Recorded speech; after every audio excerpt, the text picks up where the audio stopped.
কবিতাৰ শিৰোনাম সৈনিক আমি। কথা তপন গগৈ, আবৃত্তি ইমন অনুৰাগ।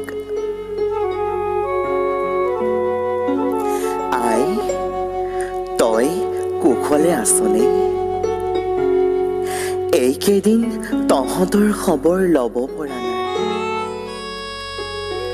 তই বেয়া নাপাবি দেই,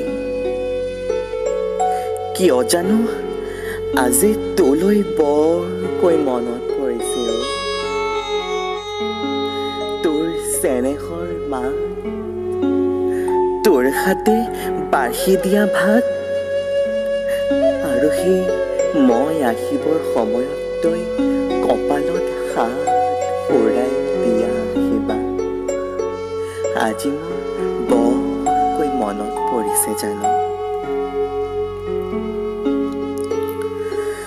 আজি প্ৰায় এবছৰেই হ'ল তোৰ চৰণ চুই আশীৰ্বাদ লোৱা। এইবাৰ বিহুত যোৱাৰ কথা আছিল, কিন্তু এইবাৰ চাগে যাব নোৱাৰি। দেশখনৰ কাৰণে, মানুহখিনিৰ কাৰণে। তহঁতে শুনিছনে? নিউজবোৰ চাইছ চাগে? দেশত নতুন বেমাৰ লম্বিছে। এই শত্ৰুৱে গোটেই বিশ্ব চানিছে। এই হেনো মানুহৰ পৰা মানুহলৈ বিয়পে। তহঁতবোৰ আগৰ দৰে গাঁৱৰ ইমূৰে সিমূৰে ঘূৰি নুফুৰিবি, বুজিছ? এতিয়া দেশত বন্ধ চলিছে, বন্ধ। চৰকাৰৰ ফালৰ পৰা সকলোকে ঘৰত সোমাই থকা ৰাখবান। কিন্তু আমাৰ মানুহখিনিয়ে নুবুজেও, বৰ অবুজ।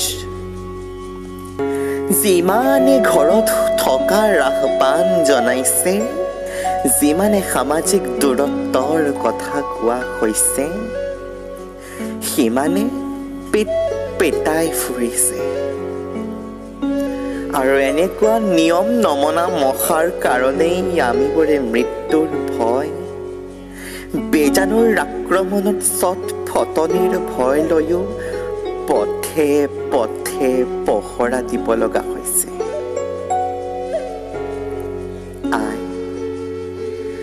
আজি তোলৈ বৰকে মনত পৰিছে। আমাৰো মন যায় জানো আই, অকণমান তহঁতৰ লগত কটাবলৈ, বন্ধৰ দিন উদযাপন কৰিবলৈ। আমাৰ জানো আবেগ নাই? আমাৰ জানো হৃদয় নাই আই? আমাৰো প্ৰাণৰ মমতা আছে। আমাৰো পৰিয়ালৰ ঠিকনা আছে।